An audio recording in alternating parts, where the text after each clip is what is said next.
Bonsoir à tous et bienvenue sur la RTVC, c'est l'heure du Koumé News. Dans les titres du journal ce soir, une retraite pédagogique sur le message de Berthoud est actuellement en cours à Koumé. Objectif, produire la 6e unité d'enseignement portant sur le compte rendu, mais aussi commencer la traduction de certaines unités d'enseignement du message de Berthoud en langue locale. Et dans notre œuvre en Gambie, les sœurs ont reçu la visite et le ministère du couple missionnaire Afia, qui les a formés sur la prière et le message de Berthoud. Voilà, c'est tout pour les titres. Tout de suite, le développement. La sœur Henriette Barga et l'équipe pédagogique de l'école La Connaissance du Service de Dieu ont débuté à Koumé ce mercredi 12 juin 2024 une retraite pédagogique sur le message de Berthoud. Ils sont en train de travailler sur l'unité d'enseignement numéro 6 et qui est le compte rendu avec pour livre au programme l'utilisation du temps du professeur Zakaria Tane Fomon. En vue aussi d'amener chaque frère dans la communauté à saisir le message de Berthoud comme la voix de Dieu pour expérimenter le réveil et revenir au premier amour pour le Seigneur. À cette retraite, le livre La délivrance du péché est en train d'être traduit en Baya, en Maka et en Fufulde. Cette retraite de travail a donc commencé par une séance de prière, des actions de grâce à Dieu et les témoignages. Les objectifs de cette retraite ont été donc clairement d'abord présentés. Et puis, les ouvriers du Seigneur se sont mis au travail.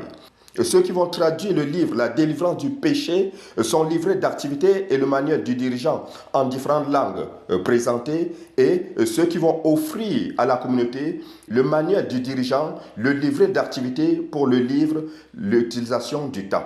Ils seront donc sur place pour 7 jours consécutifs à partir de 7 heures du matin pour offrir à la communauté les outils nécessaires pour leur coopération à travers l'enseignement en vue du réveil de tous et de chacun dans la communauté missionnaire chrétienne internationale. De Koumé pour la RTVC, Jacques Koueché. Le pasteur Théodore Andossé a dit pendant cette session que la communauté tout entière a un impératif. C'est de former des disciples. C'est à partir de Somme chapitre 78, versets 1 à 8, et qu'il a précisé qu'il s'agit de former nos enfants, former nos petits-enfants, pour qu'à leur tour, ils forment d'autres générations. En quoi consiste donc cette formation? Il s'agit en effet de répéter à ceux qu'on forme ce qu'on a vu, ce qu'on a entendu, afin qu'ils connaissent Dieu, cherchent Dieu, trouvent Dieu, et qu'ils l'aiment, le servent et lui restent fidèles. De même que pour toute bonne formation, il faut le contenu et la méthode, le leader a dit que pour nous, le contenu, c'est la parole de Dieu. Et la méthode, c'est de génération en génération. Il a aussi précisé que c'est avec cet arrière-plan que l'apôtre Paul a dit à Timothée de garder le dépôt qu'il a reçu et de s'assurer de le retransmettre à des personnes fidèles et qui le transmettront à leur tour. Notre ministère aux enfants est donc un ministère à long terme. Ceux qui sont appelés à bâtir les petits-enfants bâtissent des générations et font d'elles des disciples de Jésus-Christ. Et l'orateur de ce cours a montré aussi à partir de Genèse chapitre 18, versets 17 à 19, qu'ils sont comme Abraham, car ils façonnent des générations. Ce dernier devait en effet façonner ses enfants, ses descendants, afin de pouvoir accomplir l'appel de Dieu pour sa vie. Ainsi, le leader a montré qu'il y a 4 générations dans l'Église. Ce sont les enfants, les adolescents, les adultes et les aînés. Les aînés, en effet, forment les dirigeants. Les adolescents portent l'œuvre et les enfants assurent la continuité et l'accomplissement de l'œuvre. Il nous faut donc bâtir les enfants pour un impact éternel, a précisé le leader. Et la matrice de leur formation, c'est de faire d'eux des disciples du Seigneur Jésus-Christ. Et cette formation fera d'eux des héros du royaume de Dieu. Ils assureront la relève quand les aînés auront achevé leur course. En conclusion, le ministre aux enfants, a dit le frère Théodore, c'est l'état du cœur. Et à partir de Exode chapitre 20, versets 5 à 6, il a dit que par l'état de ton cœur, le ministre aux enfants peut maudire 4 générations ou bien bénir 1000 générations. Avec ces paroles et bien d'autres, l'orateur a donc amené ses étudiants à crier à l'Éternel Dieu afin qu'il aide les parents, les futurs parents et les ministres aux enfants à bâtir ceux qu'ils dirigent en vue de l'accomplissement de notre but global. Ils doivent les motiver à devenir des futurs dirigeants de l'œuvre pour qu'ils puissent déposer notre but au pied du Seigneur d'ici 2065. Le contenu complet audio de ce cours est disponible sur notre site internet à l'adresse www.ztfministry.org. De Ndombi pour la RTVC, Jacques Kweche. Du 1er au 30 juin 2024 se tient à la base de notre œuvre à Edia la 30e session de l'école des implanteurs d'églises. Venant de deux nations différentes que sont la République centrafricaine et le Cameroun, pays hôte, ils sont déjà au nombre de 37 étudiants jusqu'ici, venus s'abreuver à la source au pied du pasteur Jean de Dieu, dirigeant national de l'œuvre au Cameroun. S'adressant aux étudiants dès l'entame, c'est après la traditionnelle séance de présentation de ces derniers que l'orateur principal va décliner le contenu de ce qui constituera l'essentiel de leur formation. Il s'agira de connaître tour à tour ce qu'est la CMCI, ce qu'est le missionnaire, le champ de mission, le travail du missionnaire, sur le champ de mission, le Saint-Esprit, le patron du missionnaire, l'œuvre du missionnaire et enfin le salaire du missionnaire. Dans les ateliers, le travail auquel font face les étudiants de cette 30e session de l'école des implanteurs d'église est encore plus sérieux. C'est par le cahier de péché qu'ils ont commencé, la réalité étant que nul ne peut servir Dieu avec le péché dans son cœur. S'en suivra le travail consistant à débarrasser le cœur des idoles qui l'alourdissent.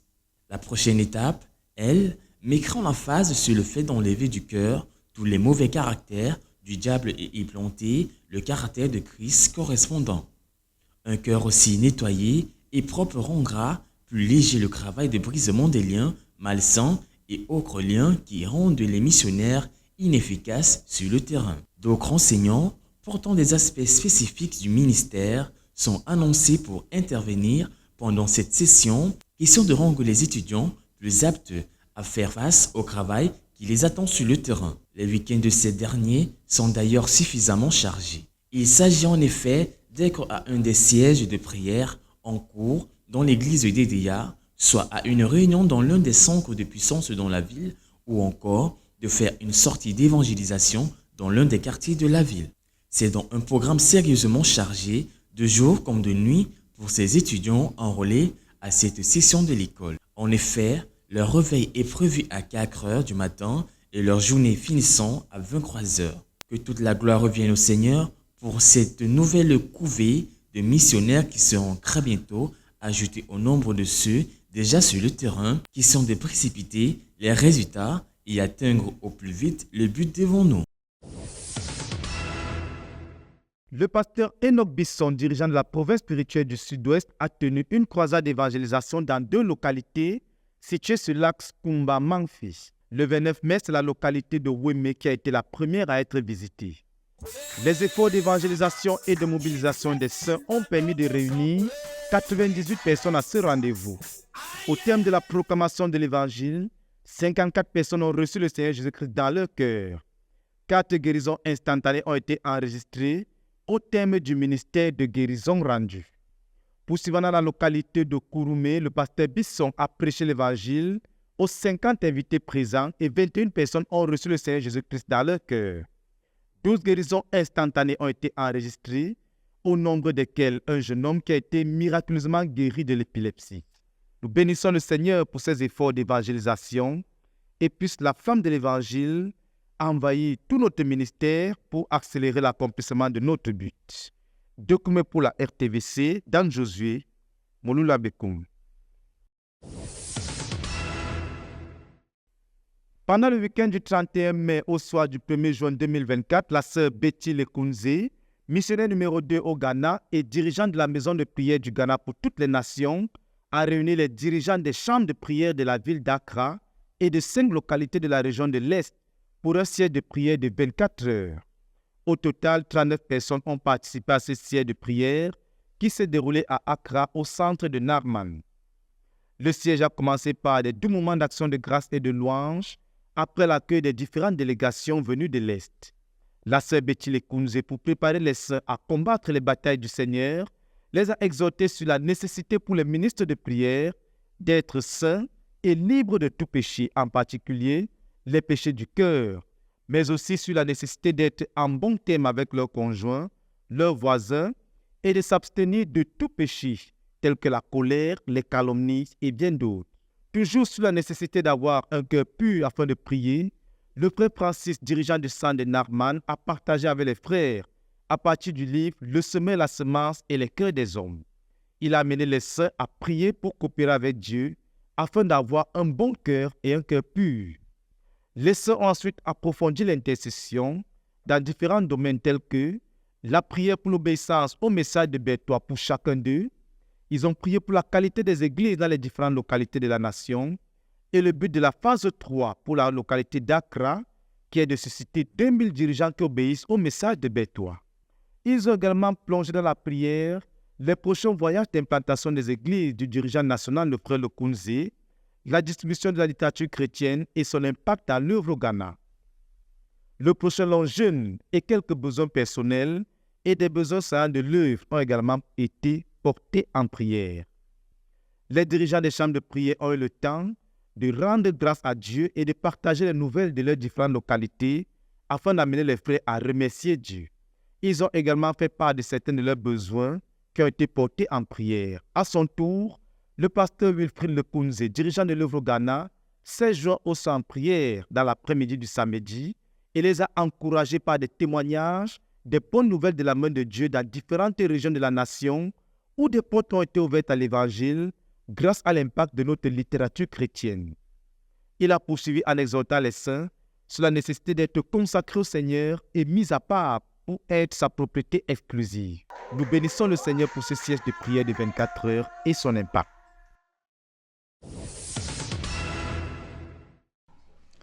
Le couple Afia, missionnaire itinérant de notre œuvre, a effectué une mission en Gambie pour un cours de formation sur la prière et sur le message de Berthoud. Le programme a commencé du 13 au 19 mai 2024.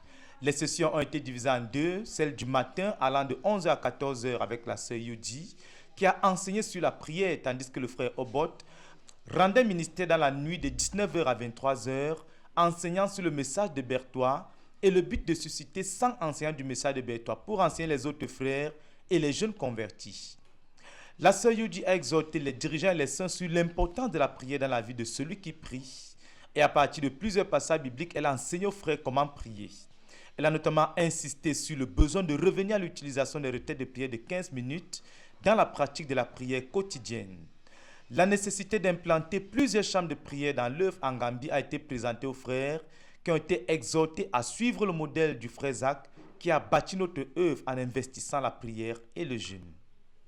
Durant la session du soir, le frère Obot a quant à lui enseigné sur les bases du message de Berthoud et son importance dans la vie du croyant.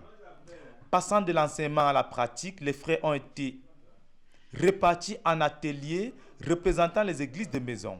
Et le module important sur la délivrance du péché a été traité de bout en bout en assemblée. À Dieu soit toute la gloire pour cette retraite et pour son impact.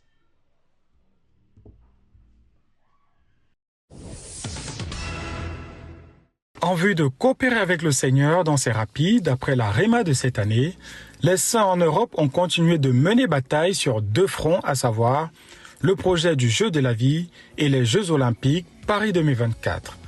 D'une part, les frères de la France sur le terrain ont parcouru 5 départements de la nation et ont distribué plus de 2800 livres et conduit 19 personnes au Seigneur la semaine dernière. Plus en détail, le mardi 4 juin, 29e jour du parcours, pendant que la ville des Sables d'Olonne et le département de Vendée ont concocté un joyeux programme pour que les spectateurs puissent partager l'esprit olympique, 14 frères, quant à eux, ont partagé le message de l'Évangile à travers 384 livres distribués et une personne conduite au Seigneur. Le 30e jour du parcours, mercredi 5 juin, c'était le tour de la Baule-Escoublac, ville située dans la Loire-Atlantique. 23 vaillants guerriers sur le terrain ont offert le message de la vie à 1153 heureuses âmes. Dans le Morbihan, le jeudi 6 juin, Lorient, Pontivy, Vannes n'ont pas été en reste. À Lorient, 7 frères se sont mobilisés, 206 livres y ont été distribués et 8 conversions enregistrées. À Pontivy, 5 frères, 141 livres distribués et une personne convertie au Seigneur. Et pour clore ce 31e jour de tournée, à Vannes, 8 frères présents, 257 livres distribués et 3 personnes sauvées et ajoutées au royaume de Dieu. Alors que la flamme olympique continue son parcours, La flamme de l'Évangile, elle, achève sa semaine dans le Finistère. Le Finistère, département le plus maritime de France et le plus riche en itinéraires de randonnée, a accueilli 4 frères dans la ville de Quimper et 11 dans la ville de Brest. Respectivement, 88 et 586 livres y ont été distribués et 6 Bretons ont décidé de suivre notre Seigneur Jésus. Ce qui nous amène à ce jour à plus de 34 300 livres distribués et 177 conversions recensées. Gloire, honneur et louange à notre Dieu. En parallèle à la bataille dans la vallée, les saints sont également sur la montagne en train de mobiliser la prière et le jeûne en vue de l'impact du projet. C'est ainsi que depuis le mois de janvier jusqu'à ce jour, plus de 19 sièges de prière nationaux de 24 heures chacun se sont tenus, ayant entre 16 et 110 participants. Plus de 1535 jeûnes de 3 jours suscités, 3 marches de prière nationales effectuées et plusieurs marches dans chaque ville du parcours de la flamme.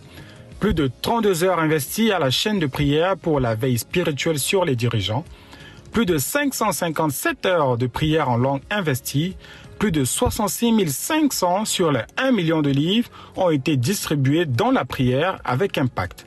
Plus de 140 heures de prière en langue investies à la chaîne européenne de prière pour le projet.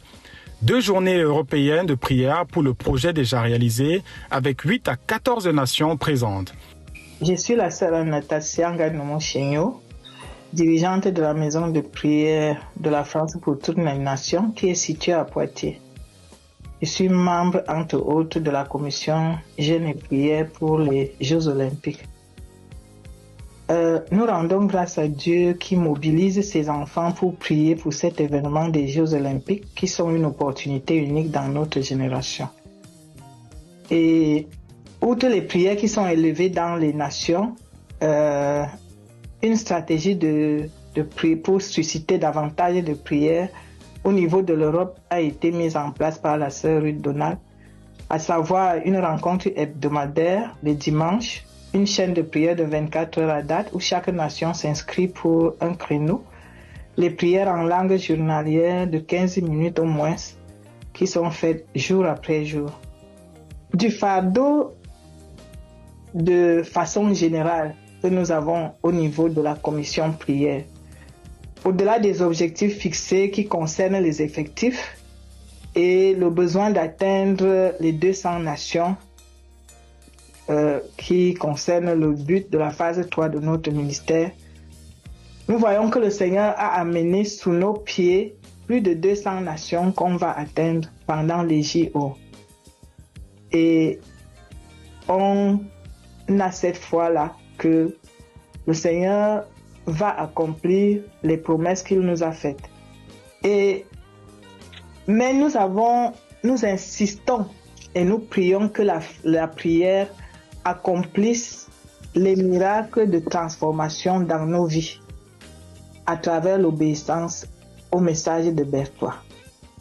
Parce que, comme nous le savons, un des fardeaux du Seigneur, c'est d'avoir ce corps-là que le Saint-Esprit va utiliser pour accomplir le but de notre ministère. Et si nous parlons, s'agissant des perspectives par rapport à la prière, nous demandons vraiment au Seigneur que l'impact des JO, de ce qui est en train de se passer pendant ces JO, soit conservé pour que ce corps dont le Seigneur a besoin pour être utilisé par le Saint-Esprit afin d'accomplir son dessein à travers notre ministère soit formé. Et à l'immédiat, nous prions pour que cet engagement à prier ensemble, les ministres de prière puissent continuer à se rassembler tant au niveau national qu'au niveau de l'Europe pour prier ensemble. Parce que si le corps des ministres de prière est formé, maintenu, le reste des corps sera facilement formé et la victoire sera totale. Assurément, de multiples yeux voient ce qui n'avait pas encore été vu. Nous rendons toute la gloire au Seigneur pour l'Église en Europe en marche. Pour la RTVC, Aristide Niamsi. Merci de nous avoir suivis de bout en bout. Mais avant de refermer ce journal, il est important de rappeler que le cours spécial de l'UMPJ adressé au ministre de Prière est en cours en Doumbi depuis le 11 juin dernier. Ce sera donc un cours de 21 jours. Et au Canada, laissons accueillir le pasteur Jean-François Edogue qui va effectuer une tournée de ministère dans la nation pour l'école de l'évangélisation. Plus de détails au sujet de ces différents programmes vous seront donnés la semaine prochaine. D'ici à là, restez scotchés sur les antennes de la RTVC, c'est la chaîne de la Bible. Que Dieu vous bénisse.